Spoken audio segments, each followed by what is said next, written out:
Greetings and salutations, my dear audience. This is Joe St. Egg Benedictus just coming at you with a Bible review of an old Bible, the Berkeley version in modern English of the Bible by Zondervan. Look at that old font. Isn't that great? Look at that. Now you can't really see it, but there's a little imprint of a cross there. I'll try to do it. Maybe it'll pick it up and then I'll see it later. But anyway, this Bible I picked up at my local used bookstore, otherwise known as Lub's. And look at this great font. It caught my attention, and I thought, Berkeley version. I never heard of that. Well, red siding there, head and tail band. Just to show you some of the basics here, but it's hardcover, of course.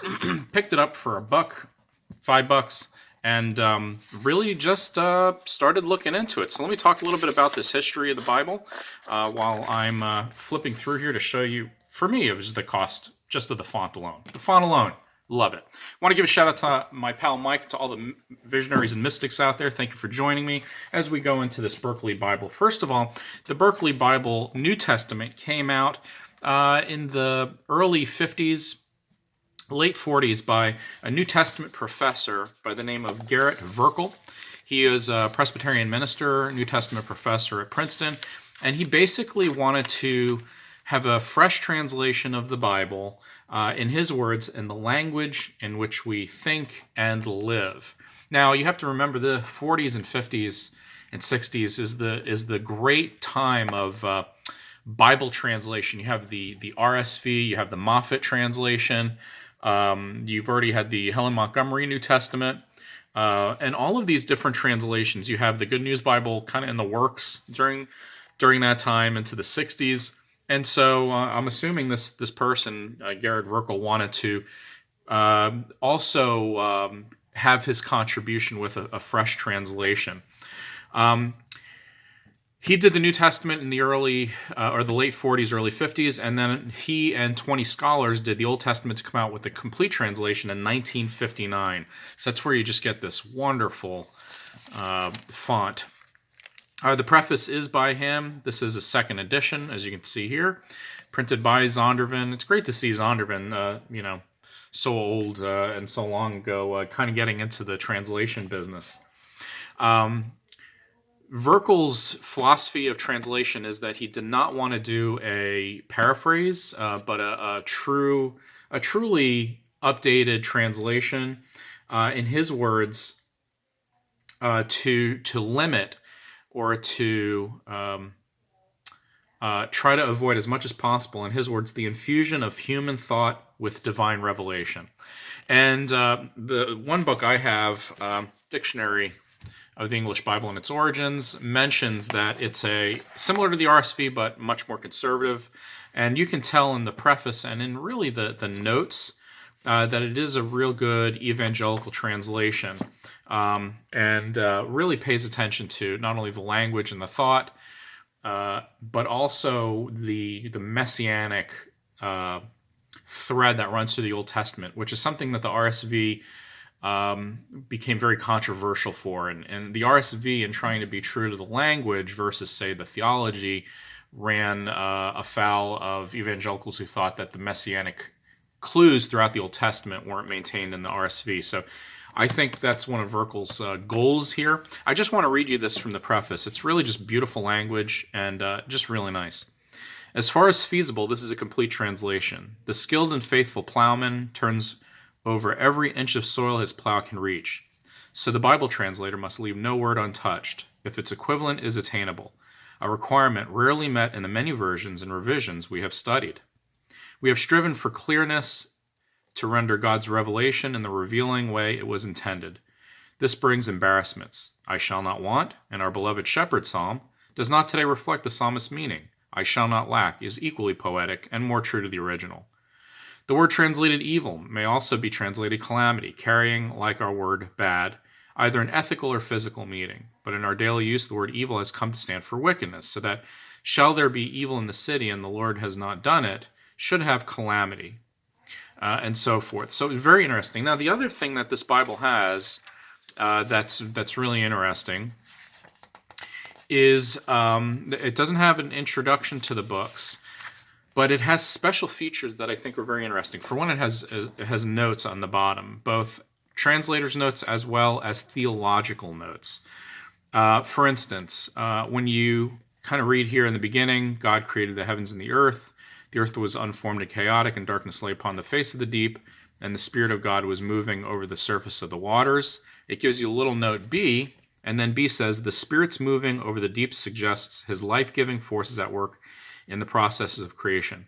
We do well to read also John 1 through 5 concerning earth's forming, and Psalm 139, 14 through 16, regarding the human body. So just a wonderful text note there. Very minimal. You can see, I don't have to explain this to you, but the double column, nice clear type. Something else caught my attention here. God also blessed the seventh day and consecrated it. And the footnote G says sanctifying, consecrating, dedicating, all involve a setting apart for God. So again, these notes try to go for a more evangelical bent than at that time the competition, which was the RSV. The other interesting thing this Bible does is it gives dates. Okay, so I want to draw your attention to the dates here in the text. So after the creation narrative, it says 13,673 BC or 4,205 BC. It gives you text notes C and D, which say, if from Adam's creation until Terah's birth, the lengths of period related to ruling houses, if lengths of periods are single persons. I'm not sure of the scholarly or scribal interpretation of that and how these are so specific. 13,673 BC. I just find it intensely interesting. Also, just another example of a note.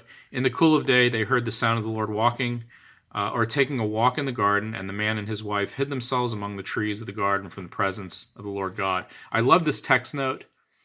Let's see, this text note is P. The hour of twilight remains a choice season for spiritual recreation, or recreation maybe? Quiet communion. And God is as willing to come for fellowship with us, wayward believers, as he was to come to his deluded children in the garden. Very 1950s, very faithful. So many of you who think Princeton might be, have liberal leanings, it was really an evangelical powerhouse back in the day, and in many ways still does. I know a lot of people from Princeton who are, who aren't liberal as people say. Also, because I got this from my used bookstore, I got some other treasures in here. For instance, this nice old bookmark. It's stitched, as you can see. Friendship. As you can see, it's nice and old and faded. I did use it to mark something here, just to give you an example. So at the end of the text, you can see the date, 852 BC. In 2 Kings chapter 2, just as an example of a date there. Song of Songs, as I was flipping through another Footprints treasure, as you can see, very old. This one does give an introduction note. It talks about how the book, the Song of Solomon, or the Song of Songs, was a controversial book. Jewish boys weren't allowed to read it until after they were 30, and also how it made the canon. So it gives some context as far as this book is concerned on the canonization and some facts about it in the footnote. And I thought that was really interesting as well, so I marked it. And then lastly, just want to bring you to the New Testament. I looked at Mark 16, among other things.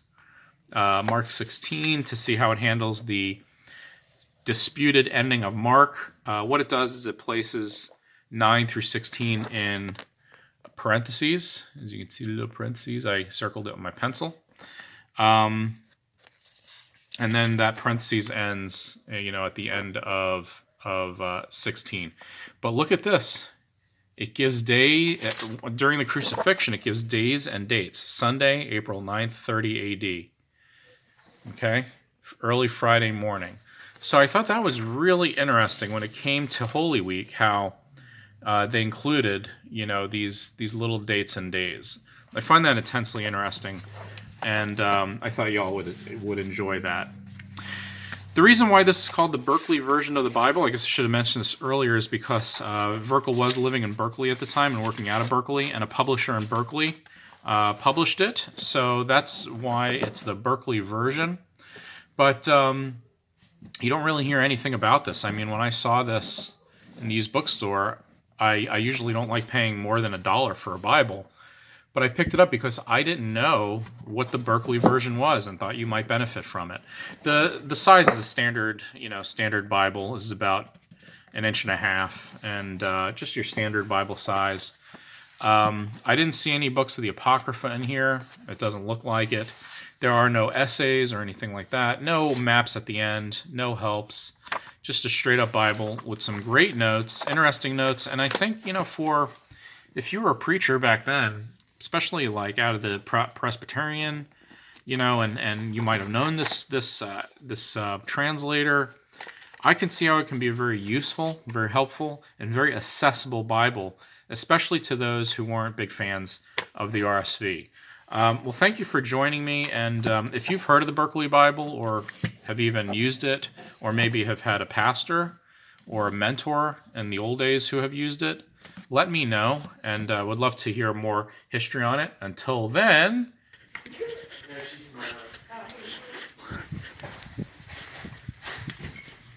it's a cut!